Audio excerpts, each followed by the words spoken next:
I'm Nicholas Ballasy here in Washington, D.C. with Dinesh D'Souza on the day his new film, Death of a Nation, is released in theaters.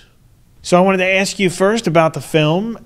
I understand that you compare Abraham Lincoln's time in office with President Trump so far in his first term. What are the comparisons that you see between the two? How are they similar? Well, we morph Trump and Lincoln's head on the poster of the movie, Death of a Nation. And the reason I do that is not because Trump and Lincoln are the same temperamentally. They're different people. Lincoln was brooding, melancholy, philosophical. Trump's a different personality. But their situations are similar. In 1860, an outsider, a Republican, gets elected president in a very narrow race, and in which the Democrats were the favorites. And all hell breaks loose. The Northern Democrats are angry, and some of them are demanding Lincoln's assassination, which of course happened later. The Southern Democrats are so unwilling to abide a Lincoln presidency that they're willing to break up the country. So it's craziness. And here we are, 150 years later, the same kind of craziness. A Republican, an outsider, Trump, gets elected unexpectedly. The opposing party, the same party, the Democrats, go nuts, refuse to accept the result of the election, are willing to do, by their own words, by any means necessary, overturn the result of the election. So Trump is a fascist, Trump is a racist. These are the big themes that we take on in this movie. But the main point is that in a way, we're not living through the Reagan era anymore. It's almost like we have to go back a century earlier to discover the kind of roiled political waters that we live in now. Lincoln would have fully understood them. Now, as you've pointed out, the immigration debate is why the Democrats have that view of Trump and why they call him those names that you mentioned. Why do you think the immigration debate is the reason, like the border wall, and how do Republicans respond to those characterizations of Trump over that issue? Well, I mean, the line that Trump is drawing is between the legal and the illegal immigrant.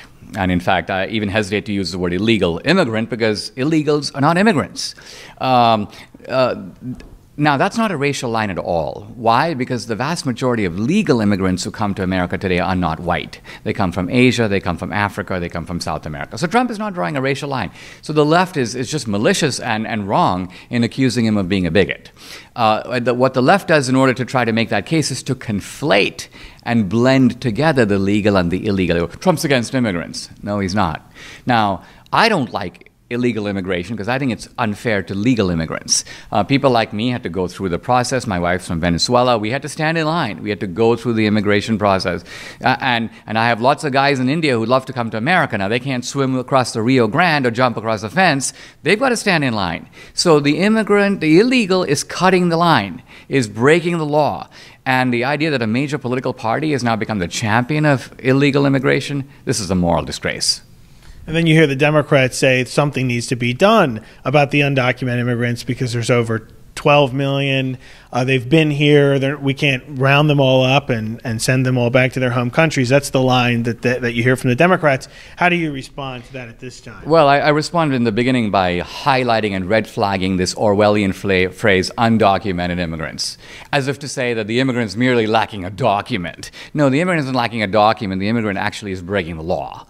So we're talking about lawbreakers. We're talking about people who are not respecting the process. Look, we have a social compact. We have a very generous immigration policy. We take in a million legal immigrants a year. So if you want to come to America, there's a process. Here it is. Stand in line. You're not an undocumented immigrant. You're a lawbreaker.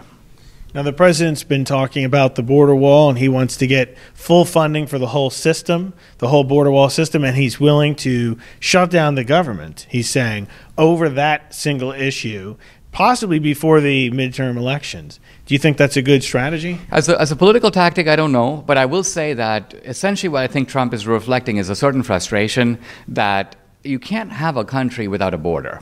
And the same people who say, oh, we don't need borders, you know, we think we don't have to lock our doors. And my question to those people is, do you lock your car? Do you lock your house? Yes, you do. Why? Because you like the people who are in there and you want to protect them and you want to protect your stuff. Well, why don't you think that way about America? We're a country, we're a community, we're a moral community. We like to lock our doors, we like to watch our stuff. And now, we make provision for people to enter, but on our terms. And there's nothing racist about that. Now, Don Trump Jr. was at the D.C. premiere of your film. He talked about how the Nazi platform is actually similar to the DNC agenda and platform today. Is that an opinion that you share? And what areas do you think they're actually similar? Well, first of all, that's a simple fact. The Nazis, see, when we think of the reason this sound, the press is like, it's prima facie absurd. It's not absurd. Because what the press is playing on is when we think of Nazis today, we cannot help but think of 1945, the gas chambers, Auschwitz. But that was not the atmosphere in which the Nazis came to power. The Nazis came to power in 1933. They were the largest elected political party in Germany. So historical and an intelligent approach to history tries to understand how they got there. Well, they campaigned. They had a platform. Now, their platform wasn't the Holocaust. No. There were attacks on Jews in the platform, but the majority of the platform was, you could call it, a socialist welfare state platform. And that's no surprise, because this was the National Socialist German Workers' Party. And so what do they want? State control of banks, state control of healthcare, state control of education, state control of religious liberty. So when you read through this sort of economic and social agenda, you go, wow, a lot of that really does sound a little bit like Bernie Sanders and Elizabeth Warren. That's not an accident. It's right there in the platform. So in Death of a Nation, that's what you're focusing on? You're saying the social and economic platform of the Nazi? Death of a Nation deals with fascism, but it also deals with racism. And it brings you all the way to the present. So, for example, I would say that we see a streak of fascism in the Democrats today. Antifa, I mean, they say they're anti-fascist, but they dress like fascists, they act like fascists, they drive speakers on the campus. I mean, Mussolini would have recognized them, probably hired them. Now, the deep state, using the weapons of the government, the IRS, the DOJ, FBI, against your political opponents. Classic fascism. Because the Nazis and Mussolini, they made the party identical with the state. The Nazi party becomes the state. That's fascist. Now, turning to racism for a minute. The left tries to pin the racist tail on Trump by saying, look at Charlottesville. I think the bombshell revelation of our movie is we dig into Charlottesville, and I show this in my book as well, all the leading white nationalists are left-wingers. They have a deep history of left-wing agitation. Jason Kessler, who organized the Charlottesville rally, an Obama guy, an Occupy Wall Street guy. Now, how can an Obama guy become a white supremacist? There's something very fishy there. And the press knew this, but they suppressed it. In the movie, I interviewed this guy, Richard Spencer, a poster boy of white supremacy. He's been portrayed consistently. He's the right-wing white supremacist, Richard Spencer.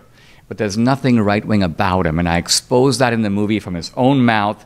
He's a left-winger. In fact, some would say he's a far left-winger. And this is deeply embarrassing to the left. So they're doing their best to, again, camouflage this fact because they want to pin the racist and fascist tail on the Republican elephant. But gee, if you have to do it, it belongs more on the Democratic donkey, even now. Mr. D'Souza, thank you so much for your time. I appreciate it. Thank you. Thank you. You can find more information on deathofanationmovie.com about the film that opens today. In Washington, I'm Nicholas Ballasy, and thanks for watching.